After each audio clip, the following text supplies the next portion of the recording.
Welcome to gardening in September. So there is a lot going on in the vegetable garden, but if you don't know what to look for or things to prep for, then your harvest, as soon as that frost hits, is going to be completely wiped out. So September is one of those months in the garden where I feel like it's one of the biggest drastic changes from the beginning of September, at least here in my climate and zone, which is 7. Sometimes we can get a really early frost that'll sneak in mid-September. Most of the time I don't end up getting a frost until October, and I'm really hoping that is the case this year, because if you've been following along in this series, we had the coldest May on record in the past 50 years that extended into June and even into the first part of July. And then we flipped a switch, and all of August has been one of the hottest, with the most days above 90 degrees and no rain that we've ever had. So we went from one extreme to the other, which means for a lot of my vegetable garden, I'm actually just beginning to get the harvest off of these warm weather crops because it's extremely late, about 4 weeks past what I normally would.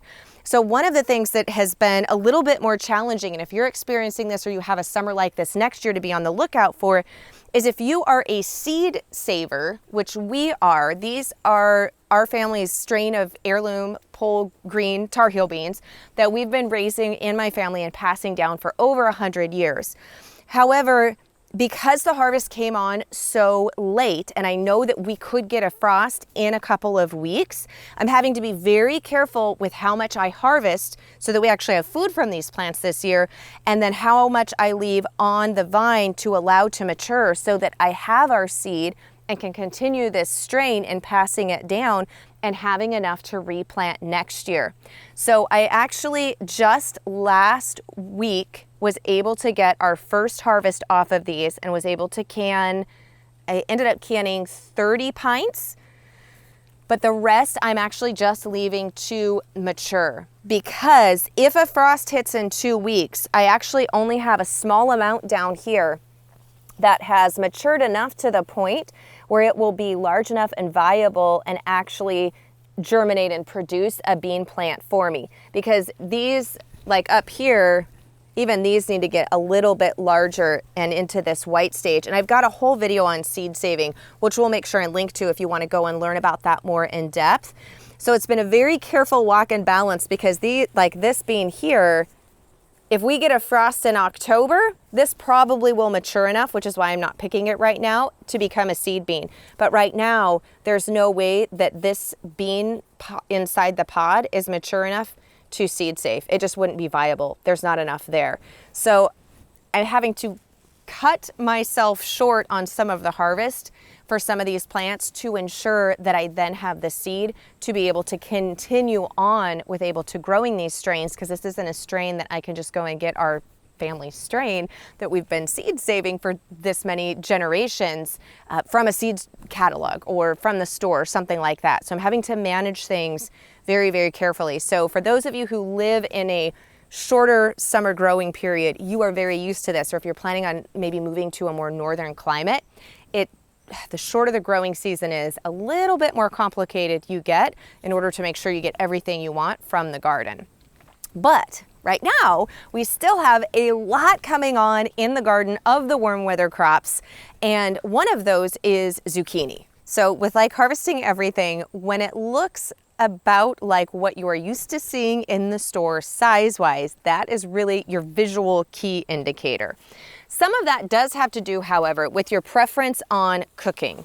So for example, this one is perfect for if you are slicing, dicing, and or grilling it. One of our favorite ways to cook zucchini is to actually keep it lengthwise and to just go right down the middle, cut it in half, and then they're delicious grilled, and then just sprinkle them with a little bit of seasoning and grated Parmesan cheese. You just put a little light coating of olive oil on them and grill them. So this is perfect for that application, or if you were going to slice and bake it in rounds, or even put this into a soup or stew, because it doesn't have the large seeds inside yet. So this is actually perfect harvest size for those applications. Now, of course, here, this one is just too small. It's forming, of course, but this is just too small to bother with any type of picking. We need to let this one grow. Now, if you have missed one, because zucchini tend to have this tendency, they've got obviously these really big leaves, you'll miss one and you'll come out the next day and you're like, oh my gosh, that thing grew like 5 times overnight. I don't know how I missed it, or if you just missed a day of picking. And they'll be kind of what we usually call baseball bat size. And I actually have one that's getting close to that size on this plant over here. So here you can see this one, it's quite a bit larger. Now I could cut this in force depending on how large the seeds are inside and still get away with grilling it. Once it gets really large seeds inside though, it doesn't necessarily really taste bitter, but I don't really like to eat the seeds in the grilling or slicing. But this one is perfect for bread. Or if you're gonna be chopping it up and making like a zucchini relish, then these larger ones, and sometimes they'll get even bigger than this, but I don't want this one to get any bigger. Those can work really well for those type of applications. But for the sake of harvesting and actually enjoying eating these guys, these are kind of the different stages that you want to make sure you get them at. So just because we may be winding down with the warm weather crops, there's actually a lot of food that you can grow in the cool weather and the fall months. But timing is key. So here I put these in the end of July actually, and I've got broccoli, cauliflower, cabbage, we've got kale growing here, but pretty much anything in the Brassica family. As long as you move into fall, they are close to being harvestable size, so not little tender starts. They will keep throughout most of the fall and sometimes clear through into winter. I actually can keep my kale all the way through without doing any type of hoop house or frost protection, nothing. And I can come out and harvest kale all winter long until we've harvested all of the leaves off of it. Now, if you are interested in learning more about cool weather gardening and how to do so without having a heated greenhouse to grow food almost all year long, even in a cold northern climate, then you are going to want to make sure that you sign up for the free summit that we have, where I am teaching this very in-depth class at the School of Traditional Skills. So we'll have a link beneath this video. You can go to, it's melissanorris.com/School of Traditional Skills. You can go and get signed up for that free summit in September and watch not only my course, but a ton, Joel Salatin, Justin Rhodes, Sally Fallon, Carolyn Thomas, Lisa Bass, a whole, Anne of all trades. There is a bunch of some of my absolute favorite creators and teachers, and we have all come together to teach at the virtual School of Traditional Skills. So make sure that you grab your free ticket to that, the link beneath this video. However, depending on where your frost date comes in, usually about 8 weeks before your expected first average frost date is when you want to begin sowing and planting these cool weather crops so that they are large enough once that frost date hits to still be productive and allow you to get food off of them throughout the fall and winter months. Now, one of the other things about gardening in September is enjoying every last minute that you can, especially true for us where we have very wet, sometimes cold, but can be really nasty and long fall and winters. Even though it's been really hot and it's been really dry, I am trying to appreciate every last minute of summer that we have. And the ducks are as well. So I did not get them let out yet this morning. We were running around and they are letting me know quite politely but noisily that they are ready to be let out for the morning. Now, it's a little bit too soon to tell with these guys because right now we are so hot and dry that the slugs are not really a problem. But I have to say, I've not had any slug damage since we have been letting them out now that they're big enough to be out during the day. I just pin them up at night in here mainly for protection against raccoons, because the raccoon is not going to climb through this netting while getting electrocuted. Well, he may try once or twice, but that'll be about the end of it. So they are out usually all day long. We just pin them up once it hits dusk. And I'm very hopeful, we'll see once we get our full rainy season back again, that my slug population has been decimated, or at least to a point where it feels manageable and they don't just massacre everything. The other part of the garden in September that I am enjoying much more than I thought I would. We used to just focus, and we still is a heavily focused here on food production. But the past few years, I've been adding in my medicinal plants, which are pretty. Like here, they're just finishing. I've got some that are starting, and we've got the blooms. This is a really young medicinal rose bush, but I'm growing this mainly for the hips, which are not in any place of ready to be harvested yet. They're still very immature. They just finished blooming. But these are going to produce some really nice large rose hips, which then I'll be harvesting because of their vitamin C properties. I've also got a blog post with a recipe that kind of walks you through using rose hips for medicinal purposes. But that's been a really big focus. But we decided, funnily enough, I am also inspired by watching other people, so I hope that this gives you some inspiration.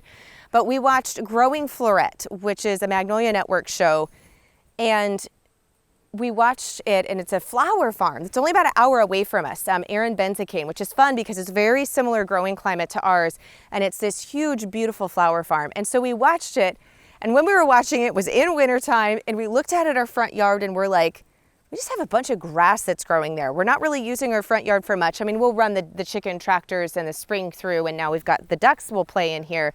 But I'm like, we're just mowing it. Like, that's dumb. Let's create a big flower garden. So we started putting this flower garden in last winter, and I wanted it to be half medicinal herbs because I am a homesteader and a home herbalist, and I just can't help myself. So we put in, I'm going to be putting in more of the medicinal rose bushes. I've got my mullein growing here. I've got valerian growing, and then I have a ton of echinacea, yarrow, and lavender in the front beds. I've also put in some arnica down here. Really excited. Okay, we will get to the flower pretty part, which was really the main reason I came over here, but then I just can't help myself. So this is my Arnica Blossom. So I've got my Arnica plants here, and these are all just in their first year. So they're really little. Oh, and then I have a little stinging nettle, which does have medicinal purposes, though I don't necessarily want it amongst my Arnica, who decided to show up with the Arnica Blossom. So you're young and tender. I'll let you stay. But this, my friends, this little humble, small looking plant with the purple flowers here, this is Chinese skullcap. And this is one of my absolute must-have go-tos for antiviral that I use as soon as we start to come down with any type of cold symptoms, flu virus type issues. And I did not know that I could grow this here. And when I got to looking and researching plants and where I could order live starts from, I was so excited. So just got this put in the ground a couple of months ago, but look at it. It's pretty, it's got the little blossoms, but I am super, super excited to actually being able to grow this herb here on our homestead because it's one that I've been using for the past few years and will not go through a winter without. And then here, these are chrysanthemums back here. And then these are avens, which is a medicinal herb that I'm just beginning to learn about and research, but has a lot of awesome properties that I'm excited to get to employ. So I've just got 3 little ones here, but they're coming along nicely. So this is kind of, we've got basically the beautiful flower part is flanked by, still beautiful, but the more medicinal property, purposeful plants. But now that I got that out of my system, because I just could not help myself with talking about the medicinal herbal part, this is all of more for just beautiful enjoyment. This is actually, though, it's the red Hopi. So this could be used as a dye, but it also looks really pretty in cut flowers. And it just looks pretty growing. It's like very interesting, really dark. Isn't that pretty? And this was just a little tiny annual that I started from a seed, but it has just like come up gangbusters. And then I've got a lot of dahlias, and I'm really, really enjoying the dahlias from some of these really large, like almost the dinner plate size. Like, look how big that blossom is. Oh, hello, little bee. Like super big. Oh, and there's a little white garden spider. See, everybody's just loving the flowers in September. These ones are a little bit smaller, but they're just a plethora of a ton of the dahlias. I've got some poppies. They're on their way out, the bread seed poppies, but I'm gonna let some of them so that I can capture the seeds, and I'm hoping they'll reseed themselves so that they'll just naturally come up here next year and I won't have to seed start quite so many things indoors. But I'm also gonna be harvesting them because it's poppies that you put on bread and muffins, the poppy seeds, is what in here. So I'll be harvesting some of these. Some of them are a little too green. They need to develop further to have the seeds. But excited to have these guys and get more of these. And these were like a really bright salmony color that I just loved. And then I've got my straw flowers, which these ones are fun and they dry really well. So in the middle of winter, when there's not much color and blooming, I love having some of the dried flowers from the garden just to add that element and to remind me that they will be back again. So I'll be harvesting and drying some of these guys really soon. And so here we have a lot more dahlias. I've actually got some of my different calendulas, which the calendula is great for especially skincare. I like to use the calendula blossoms and infuse that in oil and then make different lotion bars and lip balms and soaps and salves and balms, but they're also very pretty. I love this one. It almost looks, doesn't it almost remind you of like a sunset? Like it's almost glowing. It's got some of those peach and yellow with the orange in there. And then this one is the Snow White, which as it opens up, you can see it turns more of a white color. I sound like a mom talking about flowers, but I'm quite intrigued by all of them. I think they're all my favorites, right? Just like with your kids. Each one is your favorite. I feel like I'm that way with the flowers right now. But that's one of the things, is finding things that you enjoy and growing something each year that you didn't grow the year before. So for me, it was a bunch of these flowers, our first year growing them, and I'm so excited. But having grown a garden for over 23 years, I feel like I'm still just discovering so much. And I feel like that's part of the joy of gardening and homesteading, is to continue to find new things and things that bring you joy so that you're continually expanding, but not in a way that makes you feel overwhelmed or really anxious or upset, but bringing in beauty where you can.